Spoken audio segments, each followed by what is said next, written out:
Online থেকে বীজ কিনে যে এভাবে ঠকে যাবো তা কখনোই ভাবিনি। তোমাদের হয়তো মনে আছে কিছুদিন আগে একটা অনলাইন শপ থেকে আমি কিছু ফুলের বীজ অর্ডার করেছিলাম। সত্যি বলতে ভেবেছিলাম জার্মিনেশন রেট অনেক সুন্দর হবে আর সেটা তোমাদের সাথে শেয়ারও করব।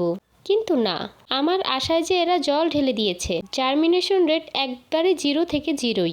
একটা গাছও সুন্দরভাবে হয়নি। তো আর কি, এই পর্তুলিকাগুলো ছিল যেগুলোকে আজকে লাগিয়ে দেখি এগুলো থেকে সুন্দর কোনো জার্মিনেশন রেট পাই কিনা। চলো এবার তাহলে মাটি প্রস্তুত কিভাবে করেছি সেটাই তোমাদের জানিয়ে দিই। 2 ভাগ মাটির সাথে 1 ভাগ গোবর সার বেশ অনেকদিন আগে আমি একটা বাটিতে সুন্দর মিশিয়ে রেখে দিয়েছিলাম, এটাই নিয়েছি আজকে। আর তার সাথে সমপরিমাণে বালি আজকে নিয়ে মাটিটি তৈরি করে নিয়েছি এবং তারপরে আমি বাটিতে ভরে নিয়েছি। ভরে নেওয়ার পরে পর্তুলিকার ছোট ছোট বীজগুলো সামান্য পরিমাণে হাতে বালু নিয়ে বালুগুলোর সাথে মিশিয়ে তারপরে ছড়িয়ে দিয়েছি এবং তার উপরে সামান্য পরিমাণ বালু দিয়ে জল দিয়ে নিয়েছি। জলটা কিন্তু তোমরা অবশ্যই স্প্রের মাধ্যমে করো, কারণ যেহেতু বীজগুলো অনেক ছোট ছোট আর অনেকটাই পাতলা হয়, অন্যভাবে জল দিলে বীজগুলো সরে যেতে পারে। তবে চলি, বাই।